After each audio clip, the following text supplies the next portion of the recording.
terms that we normally think, the reptilian brain is incapable of all love. Its primary unconscious or conscious drives are fight, anything that is smaller and expedient, run, flight, from anything bigger and hostile, freeze when neither of those two options are available, feed, sleep, and reproduce. These drives are capable of ensuring survival and increased security around survival in a sociopathic environment. The reptilian brain is the oldest brain at 200 million years old. It's the brain we find in crocodiles, and it is effective at keeping one alive in a sociopathic environment surrounded by reptiles.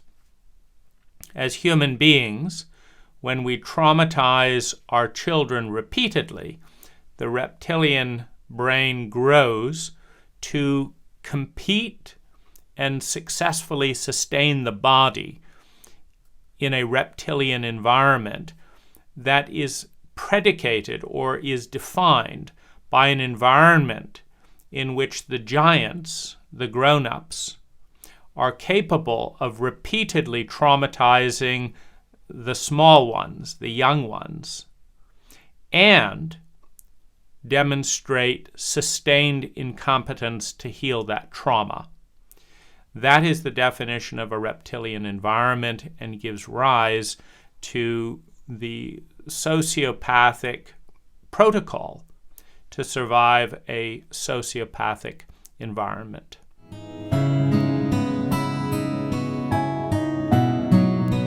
The mammalian brain is the first brain that starts to engage with feelings and instincts and has a little bit more consciousness. It is also not capable of more than instinctual love.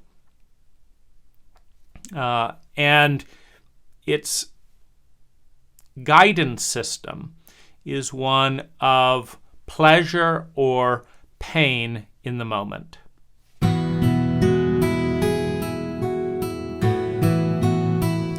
The rational conscious brain is the brain that observes and correlates patterns. The rational brain notices that when you take 2 bricks and combine them with another 2 bricks, you get 4 bricks. And after that pattern is repeated multiple times, it allows us to anticipate, to extrapolate. The rational brain is also dependent on language, meaning that one cannot think a thought without words. You can give it a try right now, and there is not a single thought you can think without using English or some other language. Now, the rational brain is at the nexus between the lower states based on fear and pain as the primary teachers to growth, because fear and pain can motivate the rational brain. Gee, every time Dad drinks 5 or 6 beers and he has this look on his face, I get hit. And I don't want to be hit. And so we've got the beers, and the look is starting to emerge, and so I'm going to do something different to avoid the pain and fear of the past. And so the reptilian brain, which is more instinctual, can combine with the rational brain for the purpose of minimizing pain and fear, and ultimately, by extrapolation, moving towards pleasure and well-being.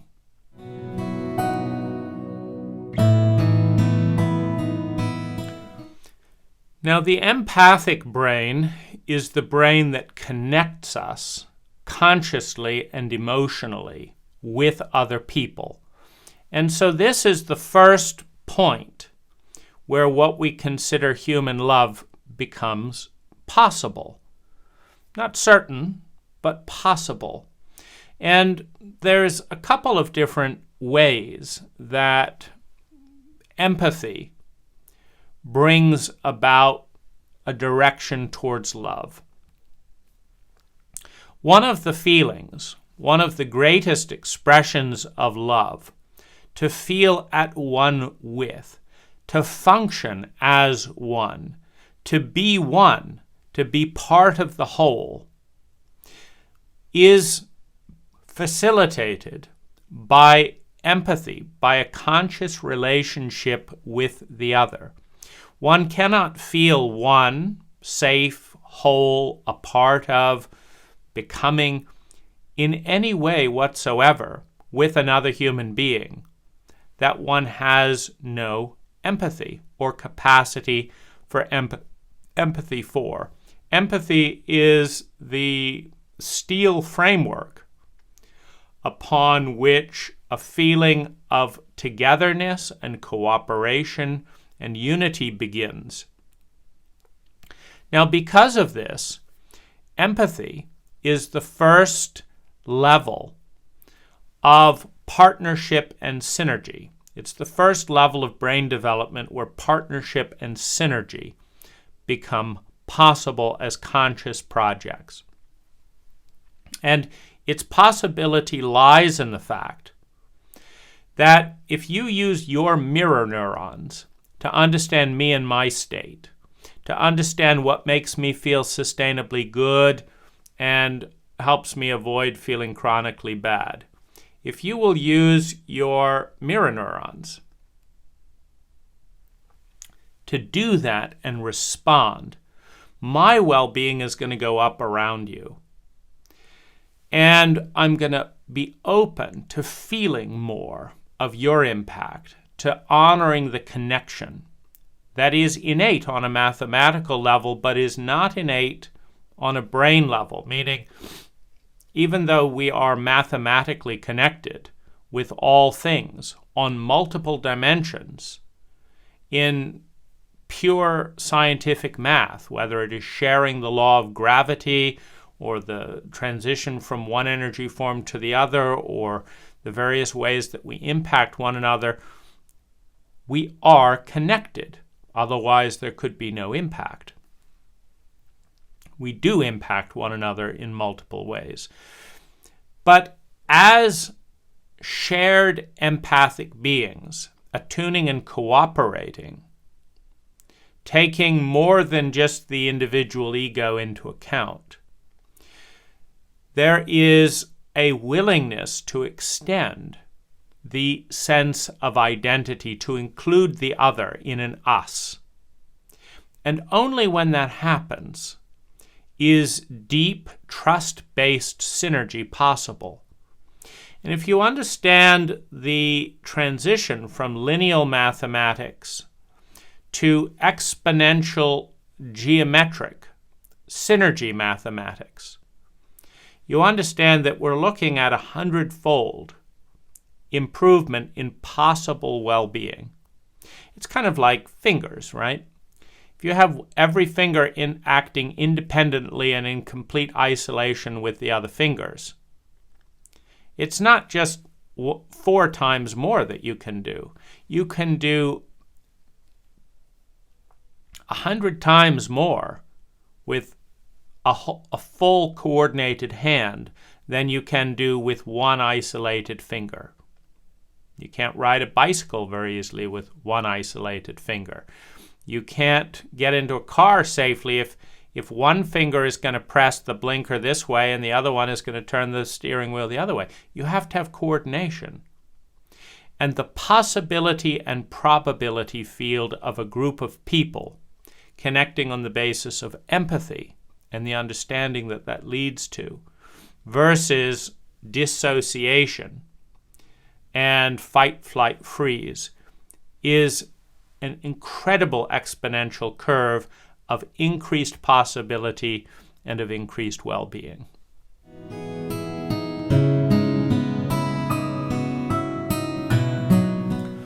Now, the transcendent brain, or the transcendent regions and states of the brain, are some of the least studied in a chauvinistic culture in which the inner world is not honored and valued as an equal placeholder in relationship with the outer world.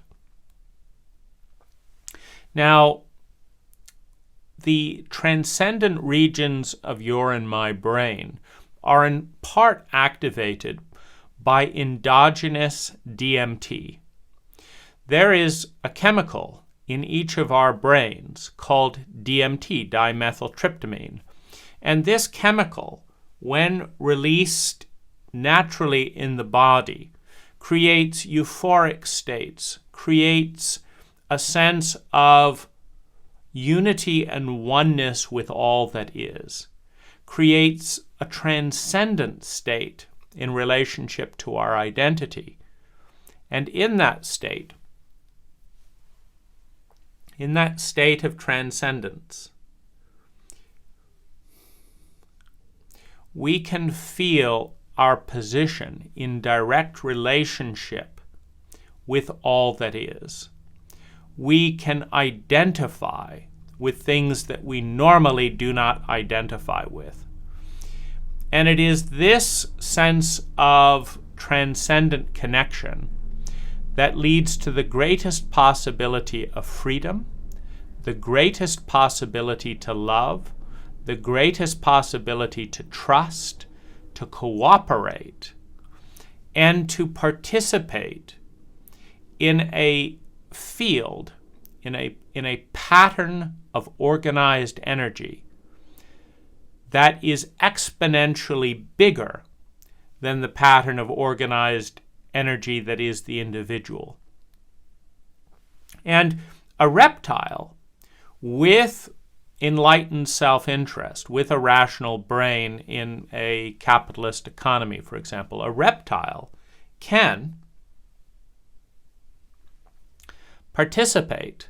A reptile can engage out of mutual fear. I will blow up your country if you do this, you'll blow up my country if I do this, so we will agree to keep certain laws. But as soon as you lose your nuclear weapons, or as soon as I have the advantage, the reptile goes AWOL on all agreements and goes into a dominance hierarchy of oppression. So if you are occupying a reptilian perspective, if you are living in your reptilian brain,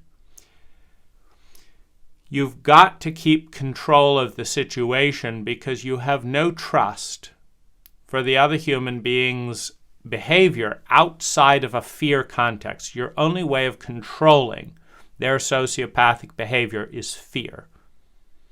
So if you do this to me, I won't give you any money. If you do this, I will punish the hell out of you. If you do this, I will publish your nude photos. I will do this. And so you're going to behave because of this reptilian drive. And I'm going to behave because of this threat and this reptilian drive. And so we'll behave out of fear. Now this leads to a tax. It's a very high tax because when you interact out of fear and have to ensure that the other person is equally afraid as well, then both people are manipulating reality and spending a tremendous amount of energy trying to predict the future, trying to avoid catastrophe, trying to safeguard against shock and betrayal. And one could say that this tax would take an average of 60% of a person's energy simply to cover all the variables. You know, health insurance, it's a tax. Locks on doors, it's a tax. Car alarms, it's a tax. Nuclear weapons, it's a tax. Guns, the military. Drone bomb ships. Each of these are taxes that are designed to quell the other person's expediency, the other person's sociopathic behavior out of fear. And it is the only way for reptiles to collaborate, to cooperate. Now, when the entire group enters a transcendent state of visibility, of vulnerability, of intelligence, you can let go of the tax.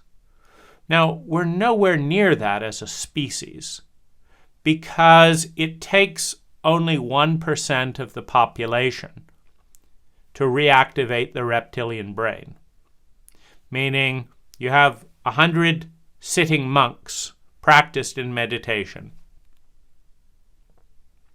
And then you have one monk who's pissed off by the fact that the abbot was sleeping with his girlfriend or whatever it is, right?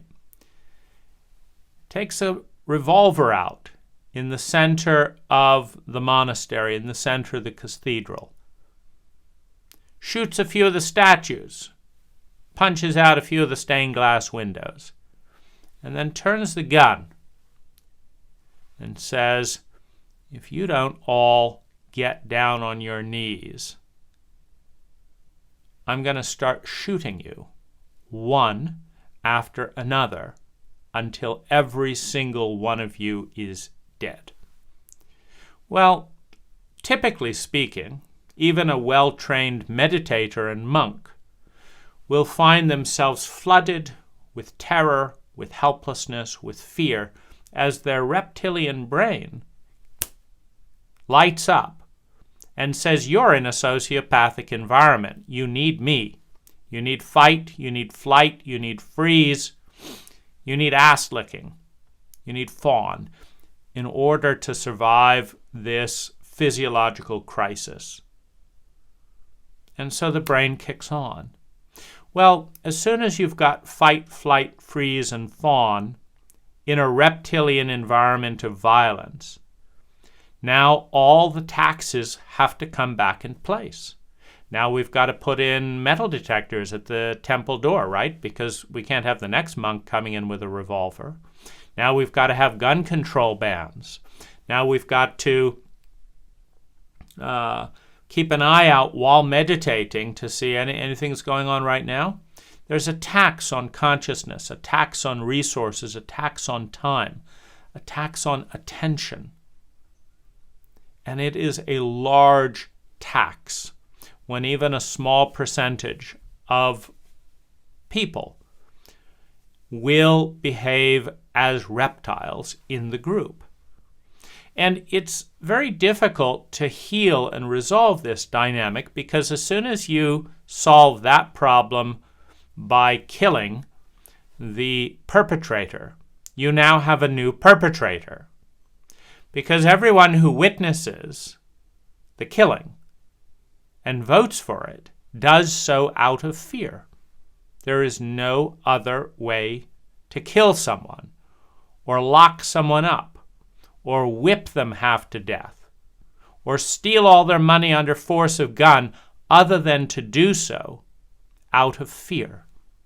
And which part of the brain has fear? It's the reptilian and instinctive amygdala. So you've now induced everyone who participates in a killing, in a torture, in an imprisonment, is doing so out of fear to control the fear of the other. And so the fear spreads. It's a very difficult equation for a low level of consciousness to transcend. Because every single act of trauma and violence in a group elevates the amygdala, elevates the reptilian brain, and with it, the traumatic response.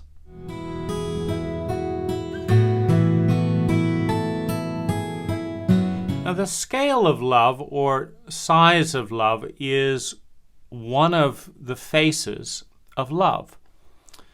You have love of the individual ego, love of self, the love of a child for themselves. You have the love of another, one other, a partner, a parent, a friend. You have the love of family. You have the love of the group. You have the love of the larger community or country. And finally, you have the love of the world, the love of species. And even beyond that, the sense of the love of all that is, the possibility field, the probability field of all that is. And in the maturation process of love, in the development of love, love starts out small, all about me, and moves slowly to all about you if you're all about me, right? Because most romantic love in our cult dissolves if the other person is interested in someone else or spends time with someone else. It's like, you're the most important person to me if I'm the most important person to you.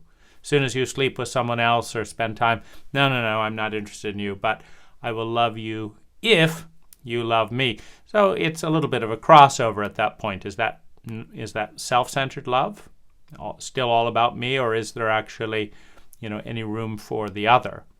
But there is also the love for the other, and even the love for the other that transcends the love we have for ourselves, where it gives us more joy to bring well-being to the person we love than it does to boost our own well-being. And from there it moves out.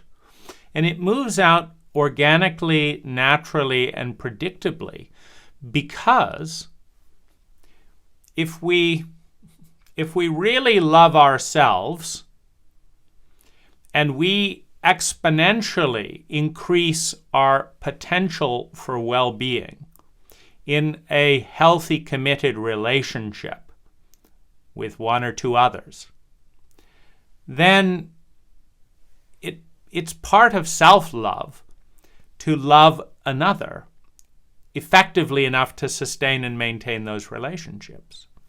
If, on the other hand, we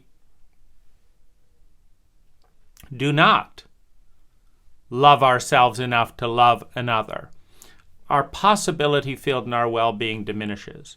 Now, if we love the other and we are rational and scientific, we must also love that which creates and sustains the other.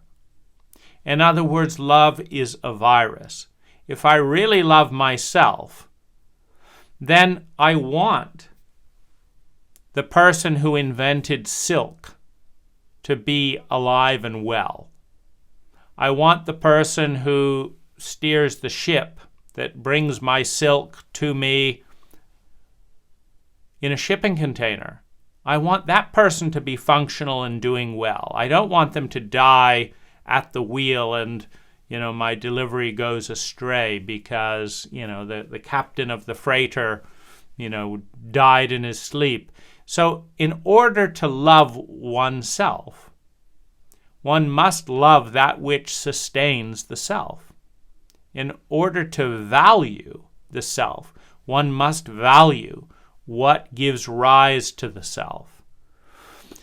So other people, starting with your parents, if your parents did not exist, you wouldn't exist either. If your country didn't exist, your parents might not exist. So the ripple effect, the more I love, the more I must love that which supports what I love. And the more I love that, the more I must love that which supports that. And this opening from the very tight bud of the myopic, narcissistic ego into the blossoming doesn't stop until the entirety of all that is embraced, is touched in some way by love. Because the universe could not exist, the multiverse could not exist, the planet could not exist, the country could not exist, the community could not exist, the family, the other, because I couldn't exist without it. When we understand that every single thing, that every single one, on every dimension, is mathematically interconnected, at the very least by the laws of physics, then we can understand that what exists here could not exist without what exists here.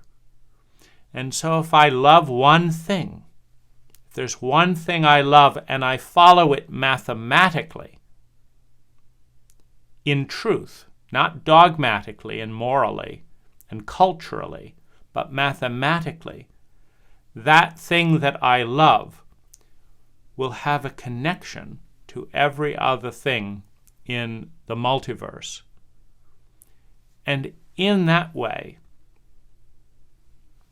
it is one of the possibilities to move towards the love, the understanding, the empathy of all things.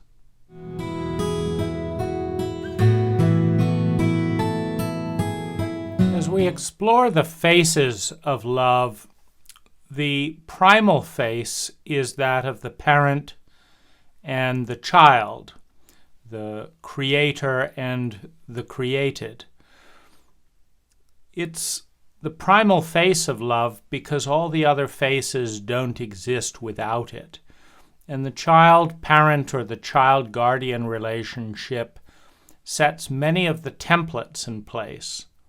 As the child, in a state of complete innocence, looks up into the parent's face, looks and experiences and opens to the parent's voice, and seeks to correlate their behavior in some way with what calms the parent down, what invites more safety, more consistency, more nurturing, and more affection before language. The parent is a giant, is a deity in the infant's world due to the phenomena of scale. The grown-up is so big. The child is so small. The grown-up is so competent in this world. The child is so dependent. And in this dynamic, the parent-child relationship is the first expression of bonding, of love. Equally important is the face of the teacher. Now, the teacher is incredibly important because the teacher is in the role of conveying all of the knowledge of the species from the collective through to the individual. If the individual has to start and embark fresh on the journey to maximize well-being, to become awake, to become conscious, to learn language, if the individual has to start from scratch and reinvent the wheel, then the lifetime is one of bare survival. But through the facilitation of a competent teacher, an individual, by the age of 20 perhaps, 25, can take all of the synergy, all of the value from billions of people over millions of years and bring all that information distilled in a format that someone can digest so that they can hit the ground running on the ultimate quest of creating maximum sustainable human well-being for the least amount of consumed energy. Then there's friendship, the empathy, the companionship, the loyalty, the consideration of what is best for another human being, the choice to be together, when it is expedient and when it is not expedient. I mean, certainly there's usury and flattery and all of that, but that's not friendship. To be someone's friend is to put the connection of togetherness ahead of the ups and downs of reality. A friend is there when there's need, as opposed to an exploitive relationship that's there with greed, but not there at a time of need. So there's friendship. And friendship spans the range. You can be best friends with your romantic lover or not. You can be romantic with a friend or not. You can be supportive in difficult times. You can have adventures. You can be involved economically. The friendship is an incredibly broad stroke that open the essence of a friend. If you are a friend to someone, then you support their growth and well-being, independent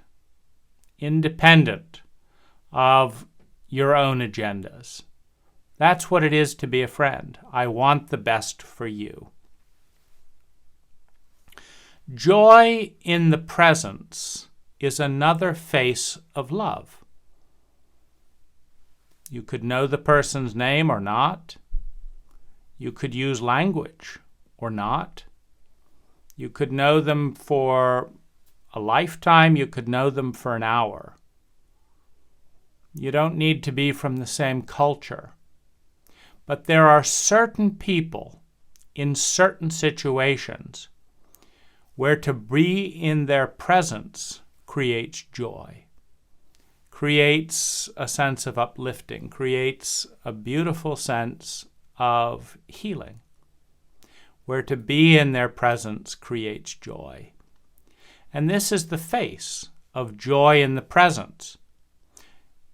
It's often mutual, meaning that both people feel a sense of lightness, a sense of connection, a sense of beauty and truth, but it can also be one-sided, where one person opens up to that joy of being in the other person's presence. That is self-gratifying, it needs nothing. I just enjoy being in your presence. A little bit along these same lines is seeing the divine in the other. One of the reasons there's joy in the presence is there's something about that person that feels beautiful, that feels good, that feels true, that feels alive, that awakens me. There's an energy there that is, it's like a sound that I'm wanting to return to. And when we understand the journey of consciousness from the unconscious whole, split into the polarity of duality and distinction in language, into the conscious separation, there is the longing to come home. There is the longing to put the pieces back together again, so that the entire fabric of reality can return to a state of unity, a state of connectedness, where the divisions of right and wrong and good and bad and yeses and nos are transcended, to get closer to our ideal, what's beautiful, true, and good for us. And another can be a face of the divine, as we see in them qualities that we admire, qualities that we want to experience and become. And we recognize that someone is more than us. They're kinder than us. They're more honest than us. Whatever it is that seems beautiful to us, that they are a representation, a marker on our journey back home.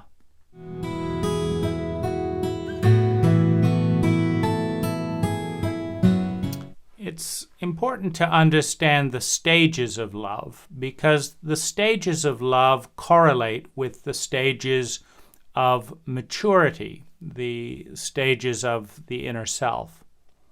The first stage of love is the stage of the child, and it is a position of need. It is the basis of attachment and attachment theory. I need you is a 100% accurate statement for a child. I need you. I can't exist without you is true for a 2-year-old, a 3-year-old, a 4-year-old, etc. Now, as we move into the love of the adolescent, this is the love of lust and I want. I want you. I want to control you. I want you to do this. I want you to pick me. I want to do this with your body. I want you to do this with my body.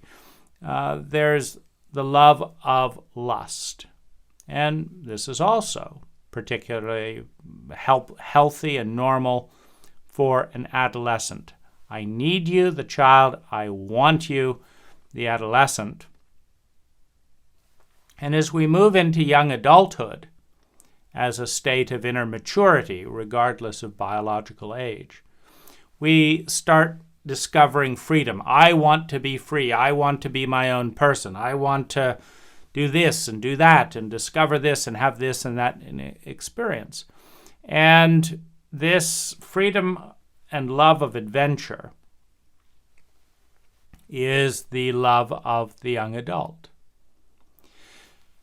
Now, the nurturing parent emerges as the inner reflection of the parental template, because your parents responded to the infant and the child and the young adult in a manner that communicated, this is the way that you treat the child, the adolescent, and the young adult. And so, as the nurturing parent in the self, or the parental template in the self, emerges to respond to the child inside, to the adolescent inside, to the young adult inside, it follows the default mode of that parental template and evolves. If it is an abusive template, it evolves towards the role of the healthy nurturing parent. And the healthy nurturing parent meets the need of the inner child. The inner child does need, and the nurturing parent responds and loves and cares and gives to the inner child. The adolescent is curious and lustful and moves outward into the world as it moves into young adulthood. And the nurturing parent supports that and answers questions and provides opportunities and guides that part of the self into healthy containers to explore sexuality. And then we come to adult love. Now, the child, the adolescent, and the young adult are completely self-absorbed or narcissistic. I need, I want to explore. If you listen to someone in that adolescent state who's feeling lust for another person, someone who's in their adolescent will happily destroy someone's grades before an important test in school or college. They will get someone fired. If an adolescent enamored with lust, sees someone and feels arousal. They don't care if they're married or if there are health concerns, etc., because the adolescent is self-absorbed. I love you to an adolescent means I want to have sex with you. I love you to a child means I need you. So it's all about me. Now, the nurturing parent is the first part of love that goes beyond the myopia of the limited self and looks beyond. How can I love that which is within me? How can I care enough about me? How can I, the nurturing parent, care enough about my inner child, my adolescent, my young adult? To care enough to see them enough to understand them enough to empathize with them, to remember, put it together again, and remember the inner child, the inner adolescent, the inner young adult. Because if I love them, it takes time. If I take time, I see them. If I see them, I understand them. If I love enough, I care. If I care enough, I take time. If I take time enough, I see. If I see enough, I understand. If I understand enough, I empathize. If I empathize enough, I attune. Meaning, if you truly understand someone, this is where that beautiful saying, if you walk a day in another person's shoes, you may understand them. If you take the time to see them deeply, you will understand them. You will stand in the same position, looking through the same lens at the world. You will know them. If you know them deeply, you will empathize, because the mirror neurons that adjust inside our brains that are necessary to know another human being are the same mirror neurons that allow us to say, wow, what must it feel like to be this person in this way? And to get an emotional idea, which is called empathy. I'm aware of what it's like to be you as well as what it's like to be me. Now, the direction of empathy leads to attunement. Meaning, if I say, I really understand that this nail causes your hand pain, right? And I empathize. I know what that pain feels like. And I know that the pain is caused by this nail, and I know that I'm moving this nail. And every time I go like this, it hurts your hand a lot, right? I understand enough to empathize. If I empathize enough, see, empathy is not complete without attunement, which is adjusted behavior. It's not real empathy to say, I really understand that this nail that I'm moving is hurting your hand, and I really understand what that feels like, so I'm going to do it anyway. That's not empathy. It's not real. So I empathize enough to attune, meaning, because I see and understand and empathize with you, I'm not going to hurt you like that anymore. So I empathize enough to attune. And I attune enough to succeed. At what? At the support and facilitation of your human needs. Your survival, your security, your love and belonging, your self-esteem. the realization of your gifts, the synergizing that comes as those gifts bring value and wealth into the world, and the transcendence of being a part of something bigger than ourselves. The hierarchy of not preferences but needs. I attune enough to succeed at being a supportive person who amplifies, who accelerates your ability to meet your human needs. So this begins within, with the child, to love the child, to hold the child, to care for the child, to validate and listen and respect the adolescent, to give the young adult opportunities to be free in the world, to become the adult by embracing the nurturing parent that cares enough to see, sees enough to understand, understands enough to empathize, empathizes enough to attune, attunes enough to succeed at being loving, at helping you. This is the first migration out of the limited self to the other, the reconnection with the whole.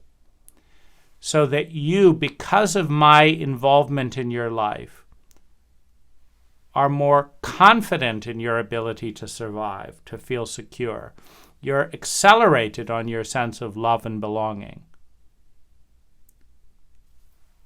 And not just the popular parts, love and belonging, but the shadow parts that the cult won't acknowledge, the cult won't embrace. That I bring that first to myself, to my child, my adolescent, my young adult. And so they grow up.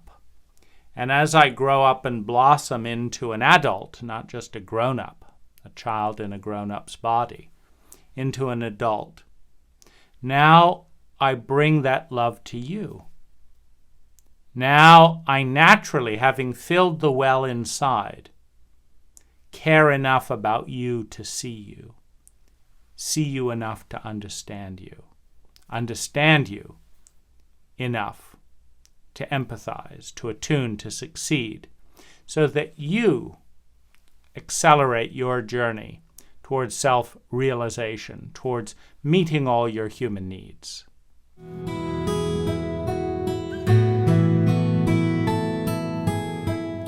One facet of the exchange of love is the language of love. And in the book, The 5 Love Languages, the author identifies 5 core languages of love. The first being acts of service. This is taking you to the airport, paying your medical bills, picking your mom up, helping someone cross the street. Acts of service. And for some people, flowers don't cut it. Touch, get away from me.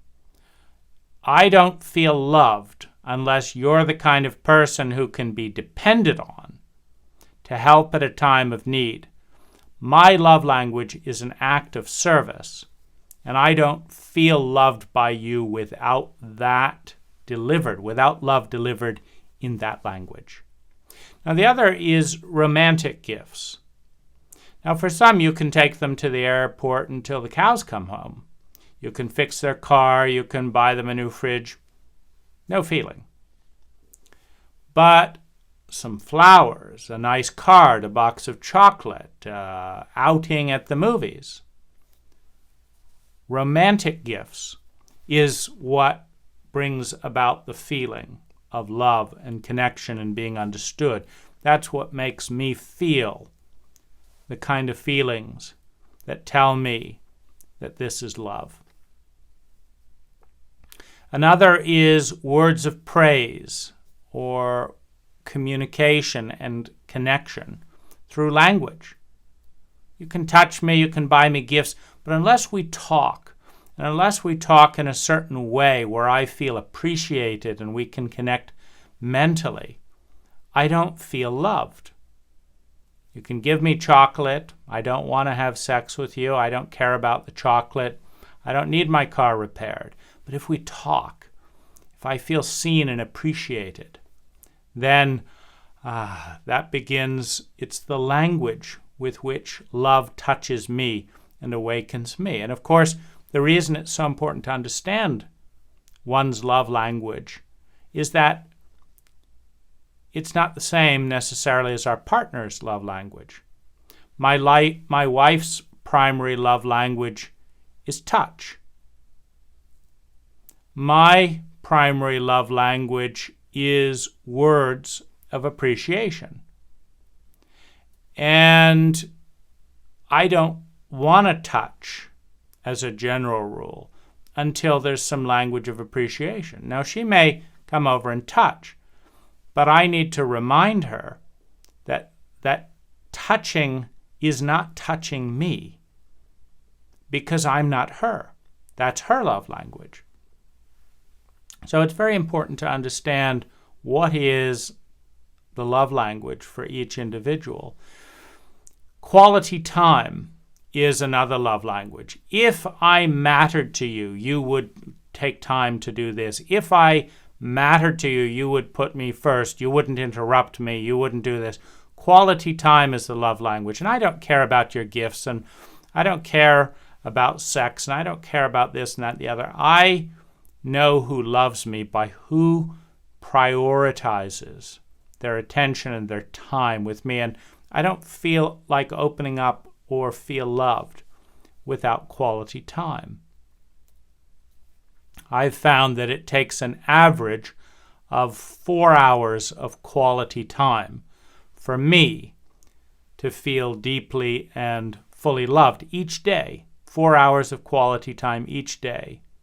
That if someone really loved and cared about me, that they would know that spending 4 hours a day of quality time is what I like, and they would make that important, etc., etc.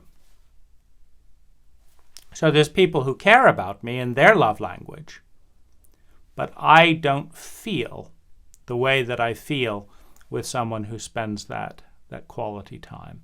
And then the last is touch. And again, you can talk 3 or 4 hours, nice connection, exchange chocolate, fix someone's car. They don't feel anything. Or you can touch them in a very particular way, and they come alive, they come awake. They say, oh, this is it. This is it. I feel it. The love is arriving on the carrier wave of my primary love language.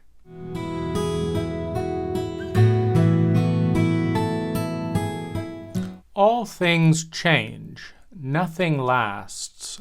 And this leads to the cycle of loving relationship with its birth, its blossoming, and its death. And the opening of a relationship begins in 2 forms. You have the feminine side of opening, which is the feeling, the desire, the expectation.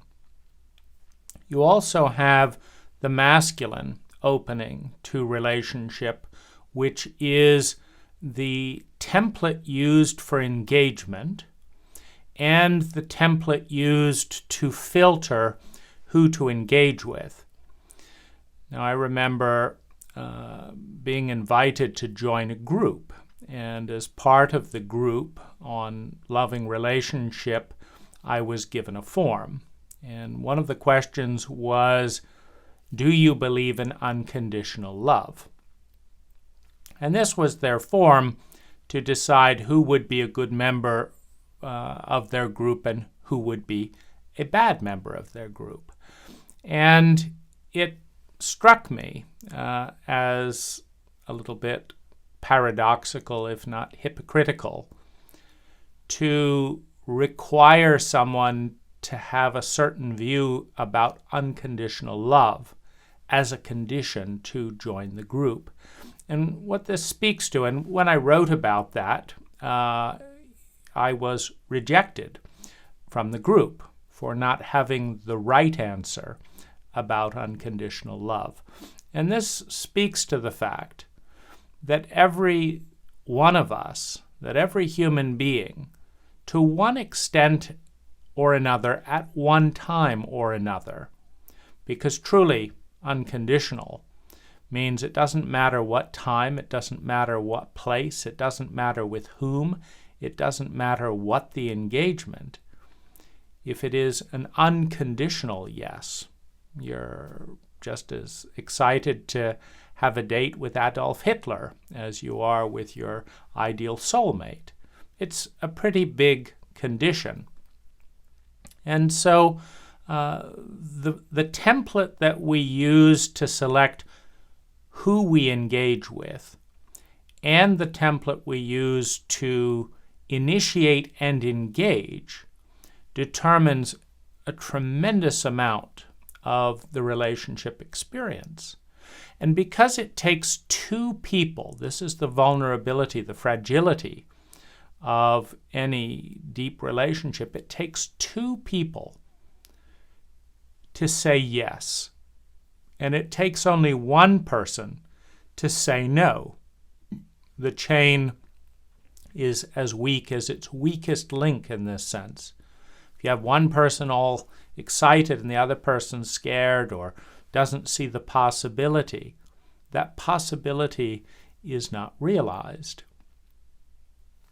But this is the first step, the first stage of loving relationship.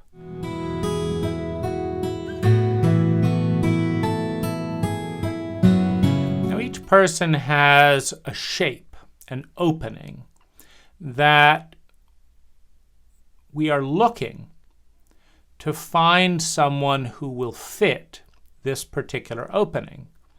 We may have an opening for kind people as an idea, and then we hone that opening down into a shape that says that kind people open the door for other people. Now, this value is unique in the sense that every person chooses what to emphasize more than other things. But the shape is even more unique because one person might say that it's more kind to not open the door because that communicates in some way that the other person is weak or needs help, and that that's unkind. And the other person thinks that no, if it's courteous, and courteous behavior is kind. And so there's the shape about the values, but there's also the shape of how we see those values expressing in the way that we want. And so if we look for someone who's kind and they don't open the door, then they don't pass that first filter, and off they go. Now, they may be kind. They may have a very kind reason for not opening the door, but if we're looking for someone to open the door, then they don't get in. And we filter through until we find people that actually meet our particular filters.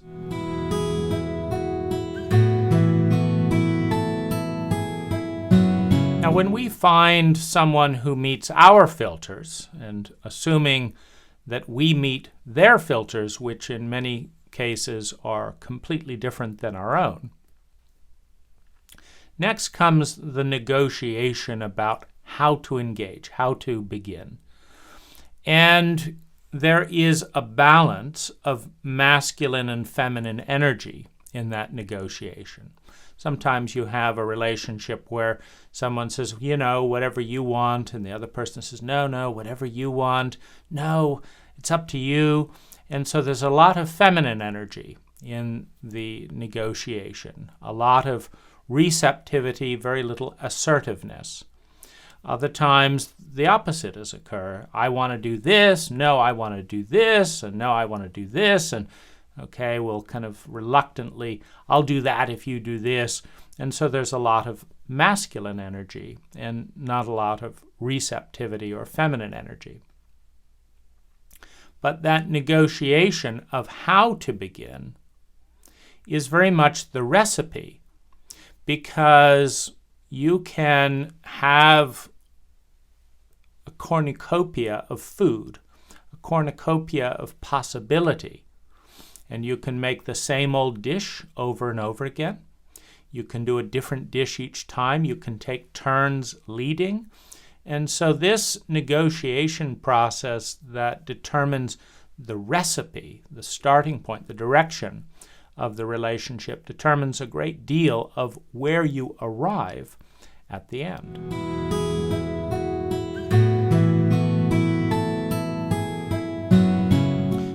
Now, in a relationship where one party is overly dominant or overly masculine and assertive, and the other person is overly passive, overly receptive and feminine, the assertive person will define much of the relationship.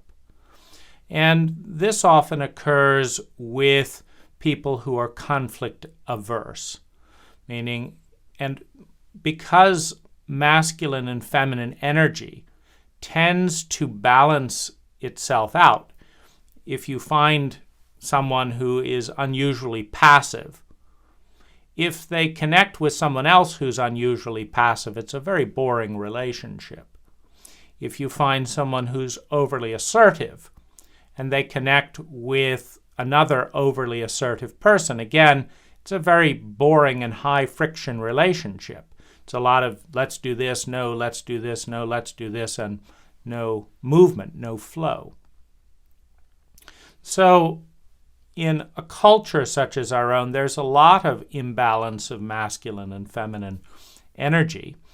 And what this often results is that at least one person in the relationship, often the feminine person, the more responsive person, finds themselves led, so to speak, in a direction that diverges from their sense of where things should go. But because they're not leading, they're finding themselves in a relationship where they're being led by the person who's willing to lead and unwilling to be led. In this dynamic, there is a noticing. There's a noticing with time about the gap between the relationship that should be, the idea of how it should be going, and what's actually happening. And if that gap grows because one person is more dominant than the other, which means they're not listening and attuning to the other, then over time, the relationship, the commitment to the relationship by the more passive person wanes, and the relationship can ultimately fall apart.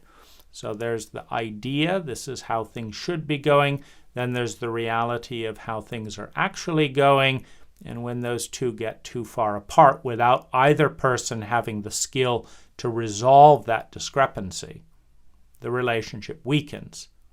Meaning the masculine person can listen more proactively because they're not going to be challenged to listen by the passive one. They can listen more proactively. Or the passive one can speak up more and balance the relationship. But if neither people in that imbalanced dynamic moves towards balance, then the relationship will become unhealthy.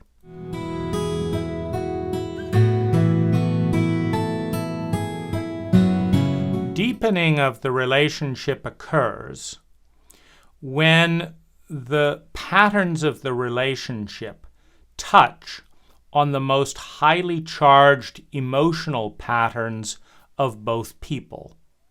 Meaning, the more the interaction in the relationship touches on the values of both people positively and negatively, the more intensity the relationship will have. The more intensity the relationship has, the more meaning it will have. So, for example, if person A is in trauma and in denial of trauma, is living in trauma around a particular event, around a particular pattern. Let's say it's a pattern of, I don't stand up for myself, I don't stand up for myself, I don't stand up for myself. If they're living with most of their emotional energy in that particular loop, then for that relationship to deepen for them, it has to touch on that pattern, because that's where they are. That's where their energy is located. And so it can touch on that pattern constructively or destructively, expansively or contractingly. And by that, I mean that the relationship can deepen and become intense, either by reenacting the trauma, and the other person would then need to dominate them so that they could experience the reactivity, the intensity that their attention is located on of, see, I don't stand up for myself. Here it is. And that will engage them. Or by breaking the pattern, by saying, for example, this is a conscious way of working with such a pattern. What's the pattern? What are you dealing with? Well, I just don't feel like I can stand up for myself. You're right. You're not standing up with yourself, for yourself with me. You haven't taken a stand. You haven't communicated that stand. When I ask you to take a stand, you say, I don't know. When I say, what do you want to do? You say, I don't know. And so it predisposes the relationship to be one of dominance, and then you're not sticking up for yourself. So if you consciously work with that, you can say, well, we're not going to engage. Let's play with this. We're not going to engage unless you're willing to lead. So you're living in, I don't stand up for yourself. So we're going to play out the opposite. We're going to play out that when we're together, you're going to always stand up for yourself. Well, I don't know how to do that. Well, you have to figure that out. We're not going to engage until you figure out, write a list of 10 to 20 things that you want to take a stand for that are about you, that are important to you. Yeah, I don't know what they are. Well, that's your job to figure out. When you've figured it out, give me a call. We'll look at the list. And so in this way of insisting that the interaction positively counterbalance and break the cycle of mutual violation, because most violations in an adult relationship are mutual, meaning there's someone inviting or allowing something to happen, and there's someone causing and pushing for it to happen. Because and we're talking more in free adult cultures, not a child, with a parent, etc. But, when you can walk away or call the police, etc., it takes two to say, no, I'm not going to call the police. I'm not going to walk away. I'm going to stay here in this pattern. So when that pattern is broken consciously, it requires both people as well. It requires the one person to take a stand. It requires the one person to define that stand, to communicate that stand, and it requires the other person to honor that stand. And this will engage the person in a positive way. In other words, everyone has areas that they are highly charged with fear, highly charged with pain, highly charged with desire, highly charged with need, with pleasure.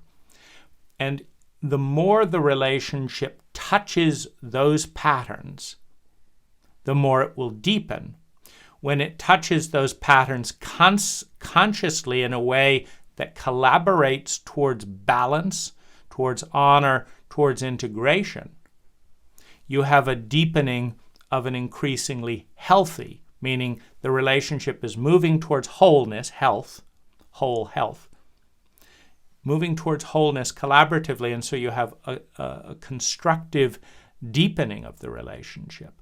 But if the intense areas in the relationship are avoided, whether for a day, an hour, or 10 years, if those areas are avoided, the relationship cannot deepen.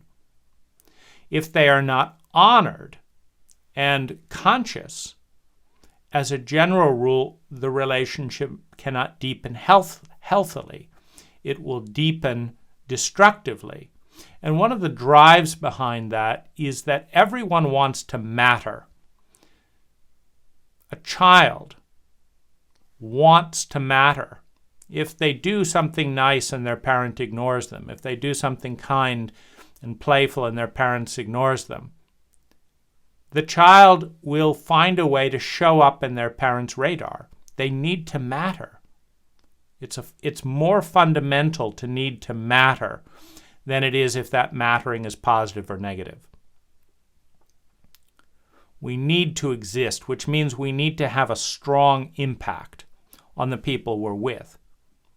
And so if there isn't a positive, clear, and conscious way to really matter on the upside, to make someone really happy, but there are many ways to make them really upset, then rather than just not existing, we will unconsciously find out those things where our partner really reacts so that we can matter, so that we can exist, so that there's a possibility of a meaningful relationship with depth.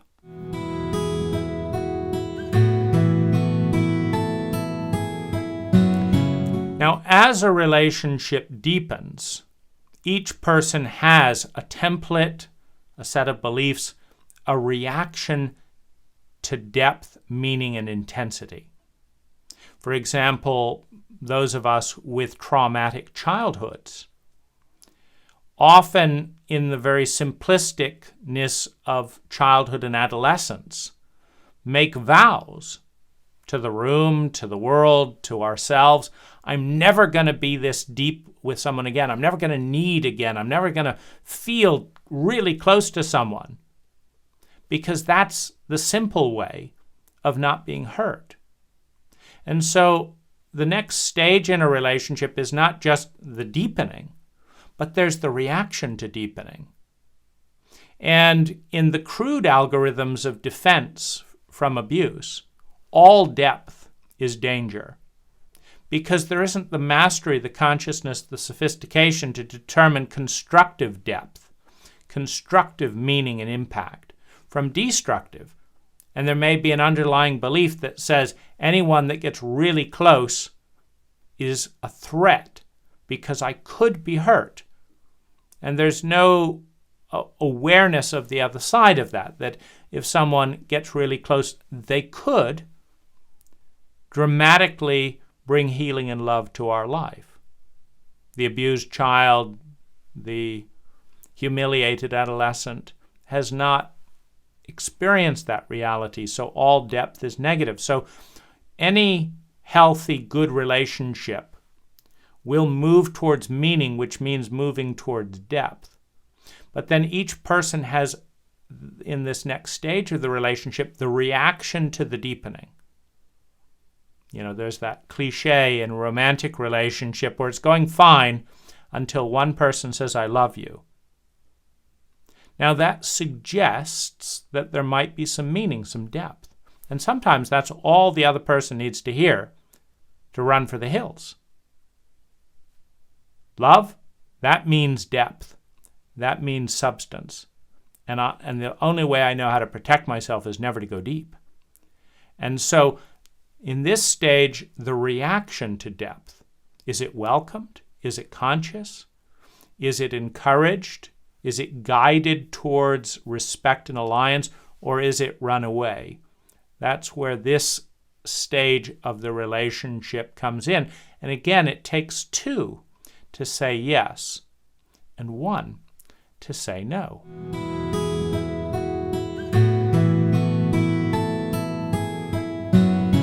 Now, often in the early stages of relationship, there is the projection of the ideal onto the other. There is the flood of endorphins, often around sexuality. There is the flood of endorphins around newness. There's a phenomena called hedonic adaptation, which says that any new pattern commands more brain attention than a familiar pattern. Any new pattern. And this is one of the biggest enemies of long-term sustainable relationships, because let's say you've decided to get married and you have a very good and meaningful relationship, and after some number of years it develops into a routine. This is what we talk about, this is how we talk about it, this is what we do, this is how we do it, and when we do it, and where we do it. And so it's a routine. Routines are tuned out by the mind in favor of the new thing. Now, the new thing may not be superior. The new thing may even be destructive. The new thing may be mediocre, but as it arrives as a new thing, the brain will prioritize attention to it because of its newness. And this ties in with threat dynamics, where the fear-based brain, the reptilian brain, that kept us alive in our reptilian past, it wasn't about, reptiles cannot love. Reptiles cannot feel. Reptiles are not conscious.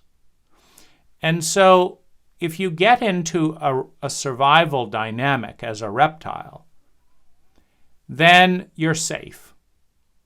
But something new could threaten your survival, so you've got to go check it out.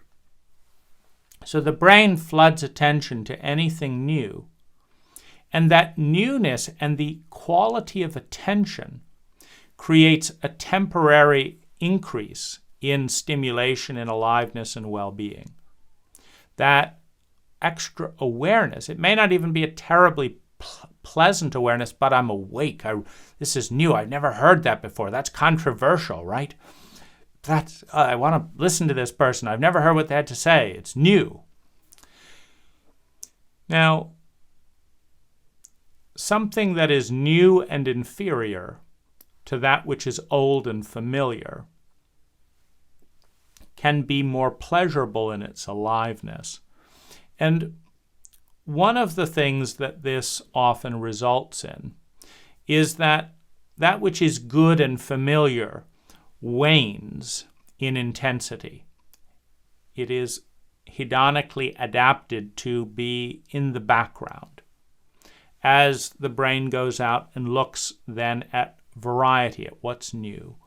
And so as this occurs, there is a loss of intensity and meaning and value and awakeness in the relationship as a default. There's also change and growth and new opportunities, etc. But as a result of this, the intense feelings in a relationship wane. And there is the waning, and then there is the meaning of this waning. There is the reaction to the waning.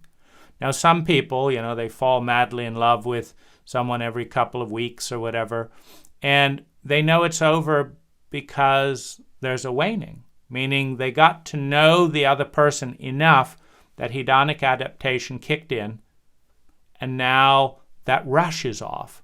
And so they're off to the new rush. So the meaning that someone can attach to this natural waning can be that it's not right, that you're not the one, that I need to find something new, that something's gone wrong. The waning can also be blamed on the other person. You're not as interesting as I thought, or there must be something you're doing wrong because before you made me feel like this and now you just make me feel like this. What's wrong with you? Or there's something wrong with me.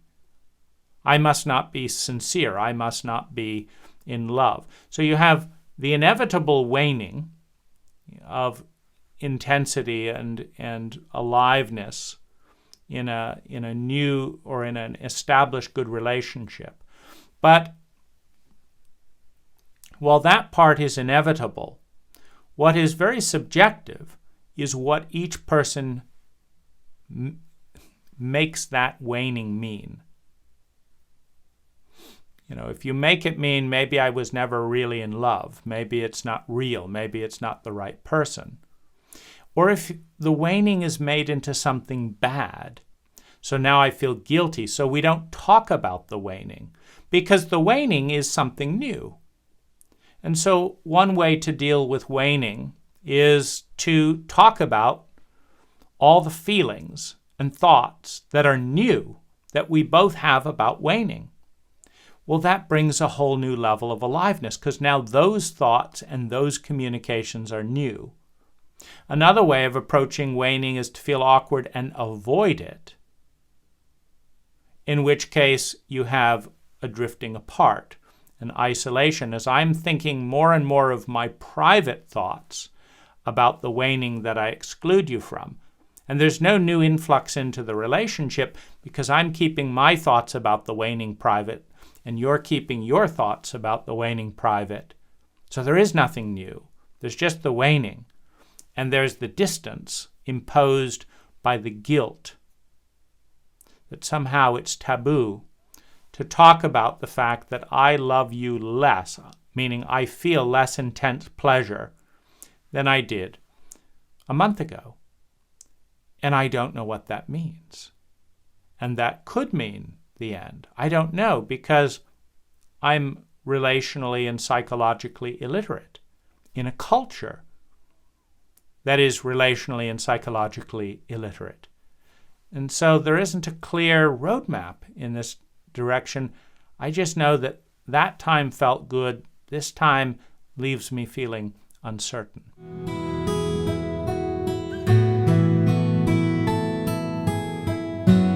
Every relationship at one point or another ends. It may end when one person dies. It may end when both people die. It may end when one person moves. It may end when one person leaves a note and says goodbye. It may end when both people decide they want to focus on something else. But every single relationship in the history of humankind comes to an ending. And that ending can be unconscious scripts. The ending can be turned into a failure.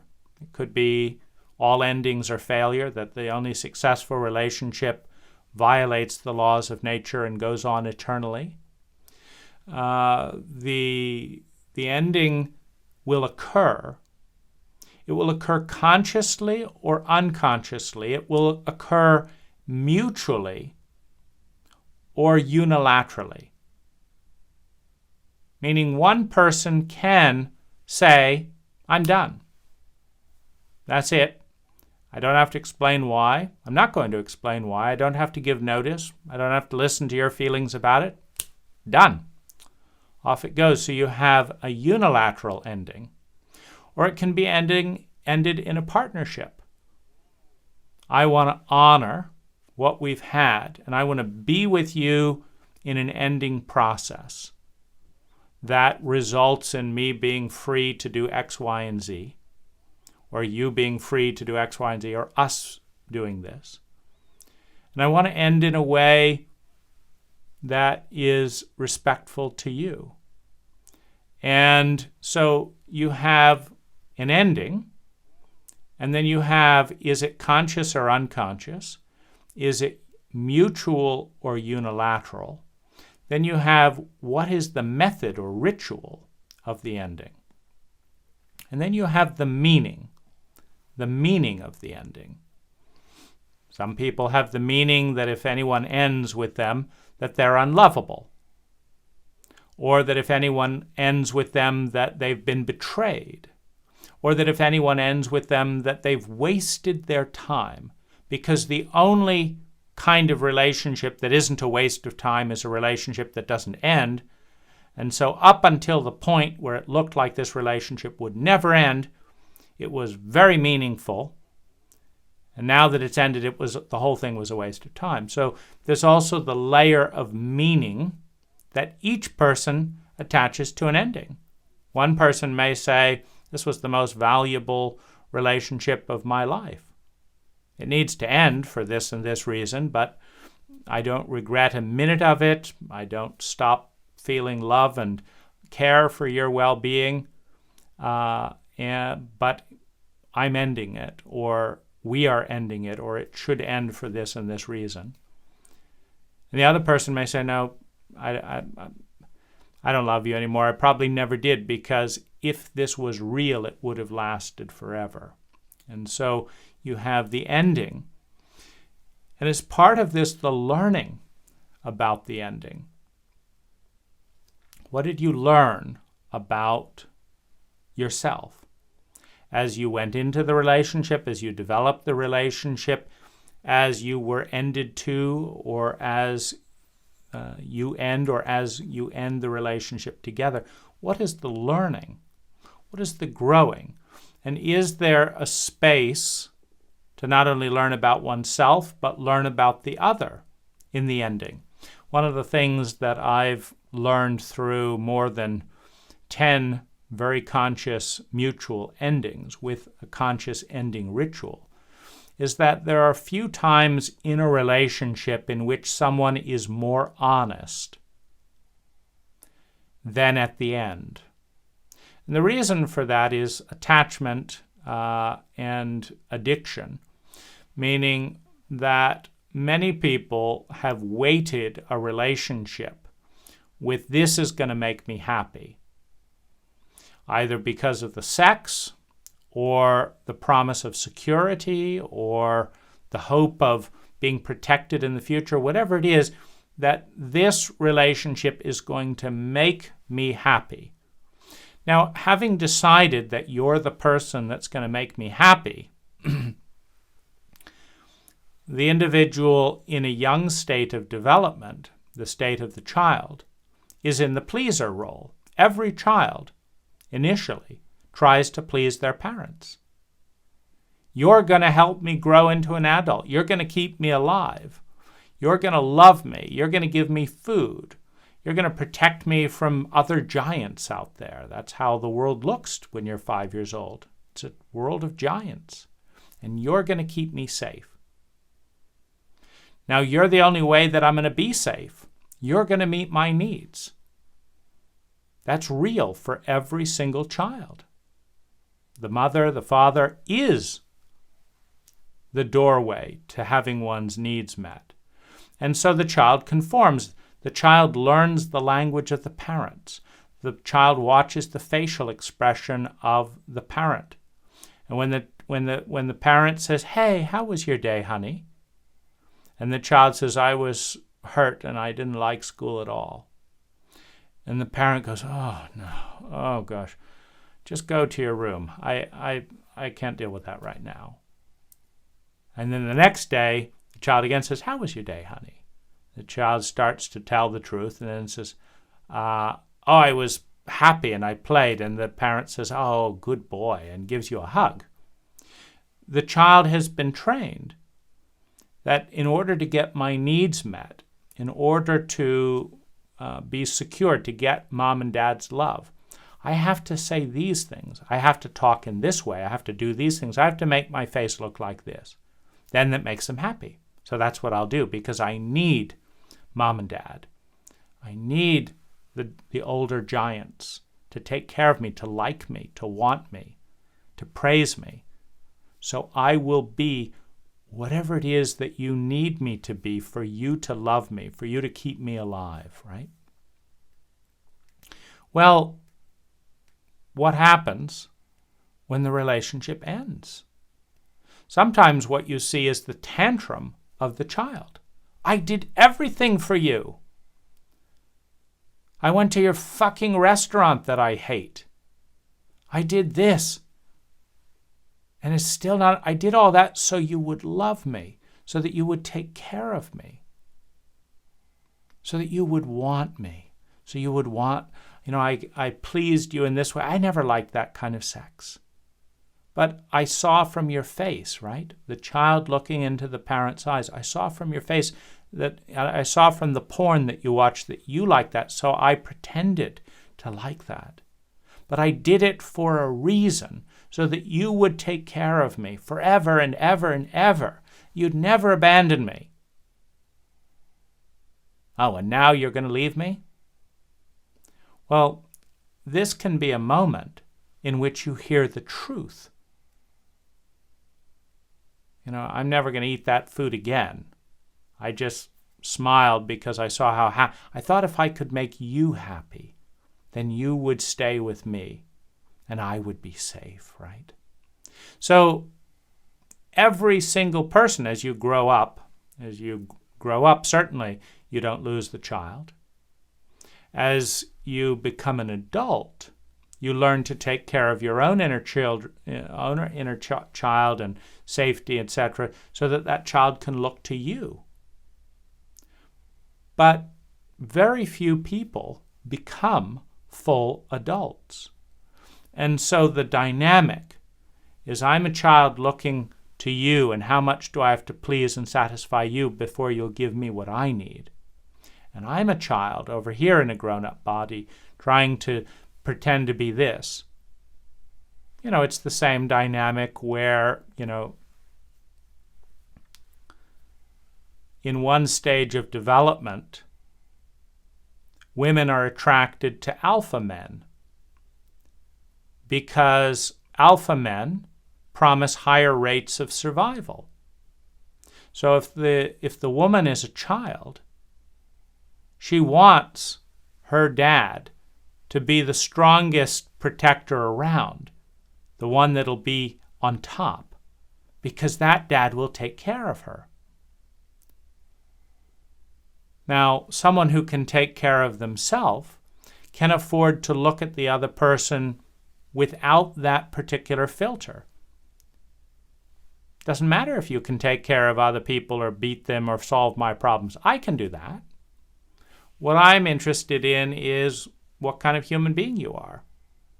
Are you honest? Are you playful? But again, in a culture that raises grown-up children, some men will pretend to be more alpha than they feel so that they will be chosen because they need to be chosen so that there can be a woman, a mom, who takes care of them. So I'll be the archetypal father figure that takes care of you, and then you can be the archetypal mother figure that takes care of me, and I'll pretend to be cool and tough and more alpha. And you can pretend to be this and this and this. And then we're both pretending to be people that we're not. That is not coming from within as an authentic expression of the soul. It's manipulating on the outside. And the ending of the relationship ends the contract. I'm no longer going to pretend to be this and this and this. Well, then I'm not going to pretend to be this and this and this. And the contract is lifted. And so sometimes in the beauty of a candid ending, you see the person, who they really are, for the very first time. And they see you, who you really are, for the very first time. Now, the child and adolescent in you and in them is not interested in that. It's like, oh, you were a fake. I wanted an alpha dad, I wanted a bimbo, I wanted whatever it was. So now that I see who you really are, I'm not interested in that. I'm interested in this picture, in this ideal. But for the adult, sometimes this is the most beautiful point in the relationship, because it's the first time I'm really seen. It's the first time I get to see you. I never wanted you to go and see these movies. I wanted to see you, and you hid that from me. But now I get to see you. And now that you don't have that contract with me of security, etc., you're going to discard me. But for 5 hours in a closing ritual, for a few days as we talk candidly with one another, I see you and you see me. And the adult values that unique authenticity above any mask, even as the child rejects it to go and find someone else to play the role, in the hope that this time it will be eternal.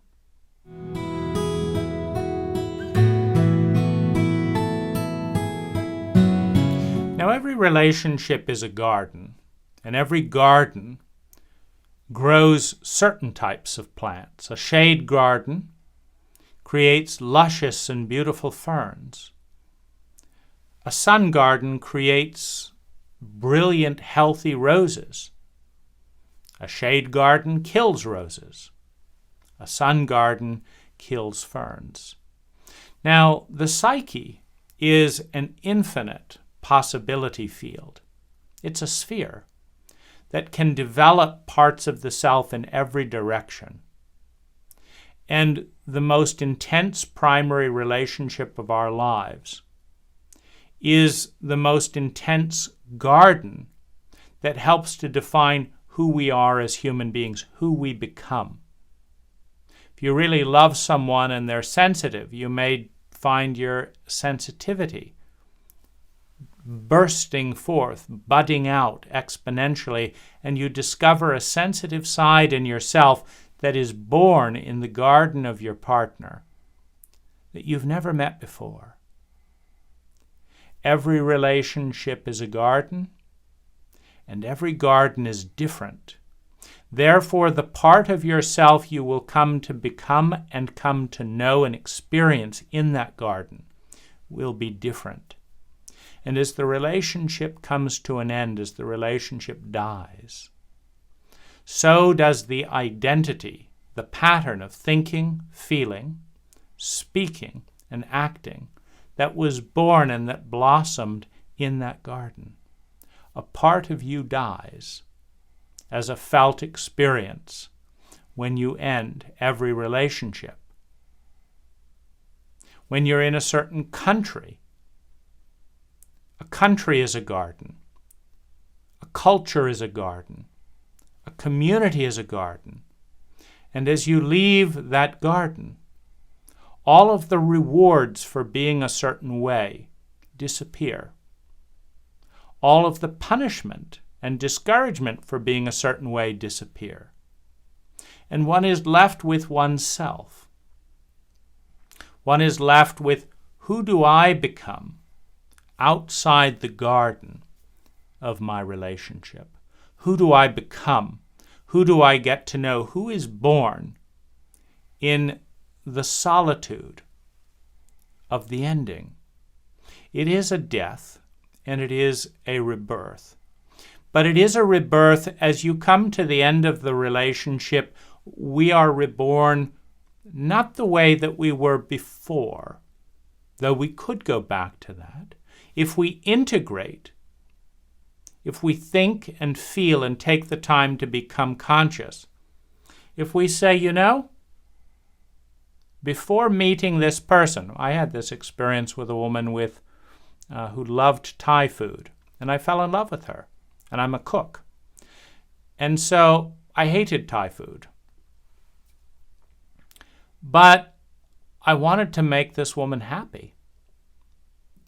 And so I love inventing recipes. And so I started inventing and playing with Thai recipes. Based on the food I saw her eating at the Thai restaurant. And when I made her truly happy with cooking I had never done before, I then fell in love with Thai food. So first I fell in love with her.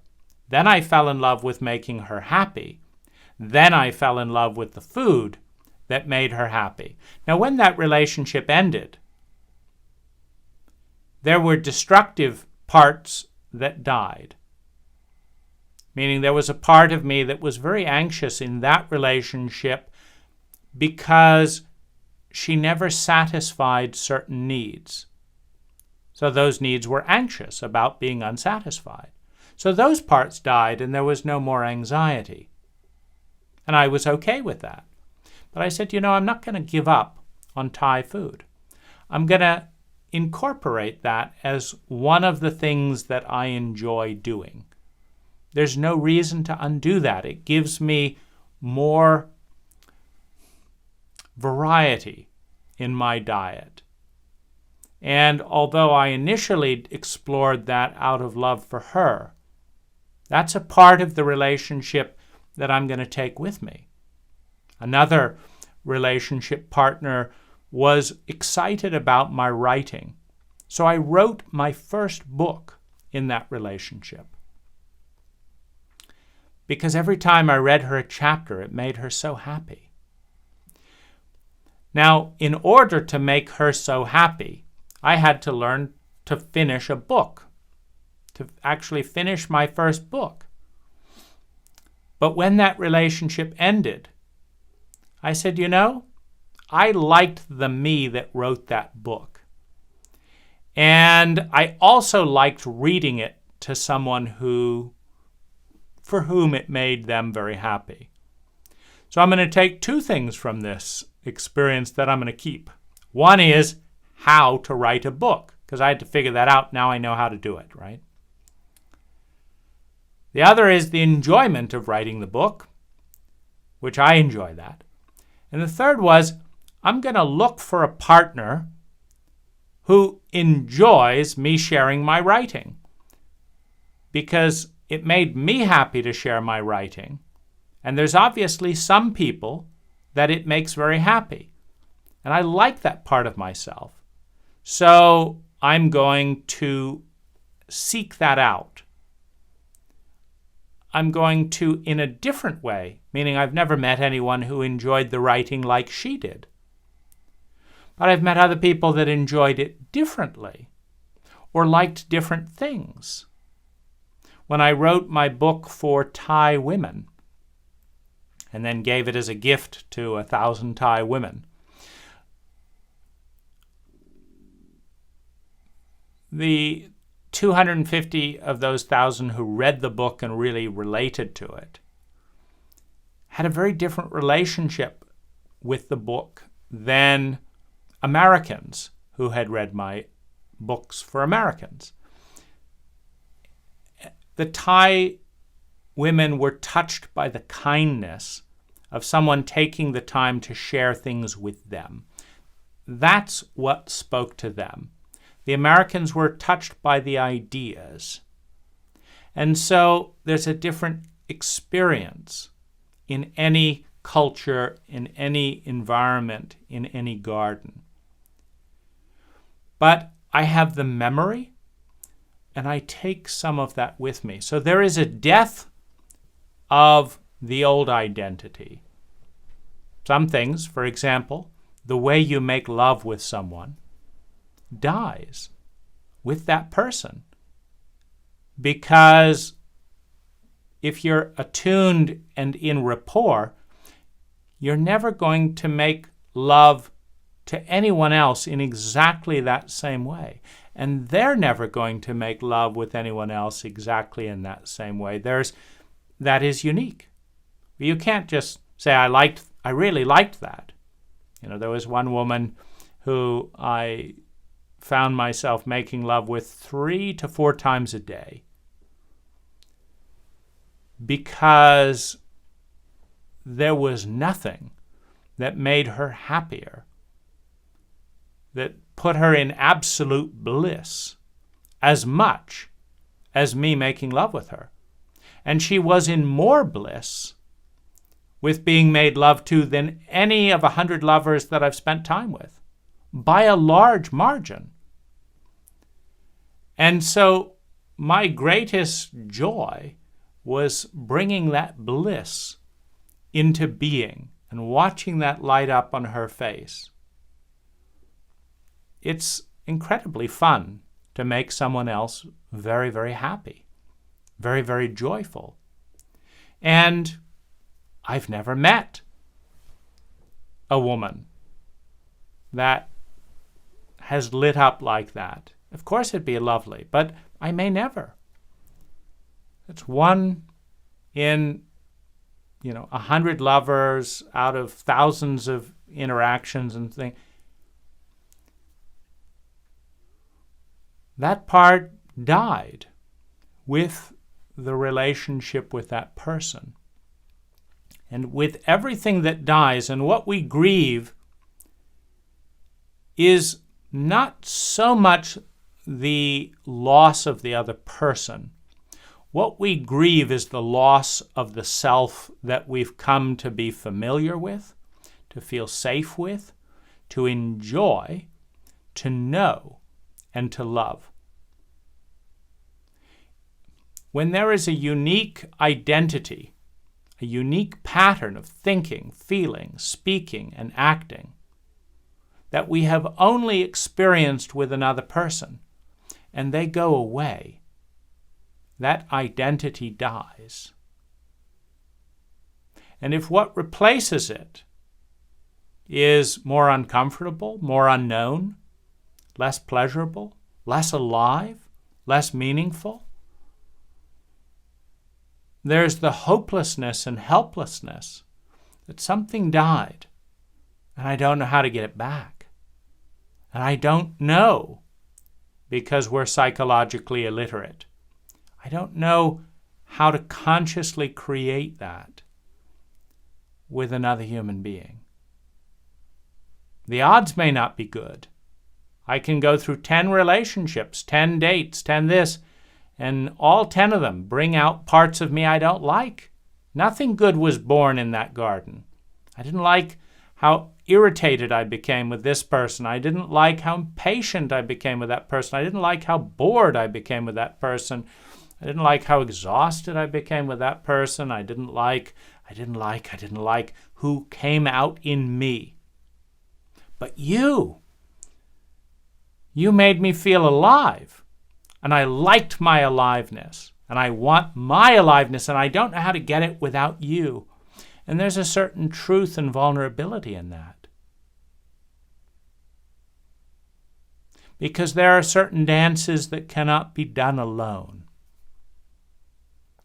Try doing ballroom dancing alone. How do you lean back and surrender when no one's there to catch you? There are certain dances that cannot be done alone. And there are certain dances that will never be done, even close to that way, with anyone else but her, but him. There may be better dances, there may be other dances, there may be richer dances, but none quite like that. And if I don't know how, if I don't have the technology to go from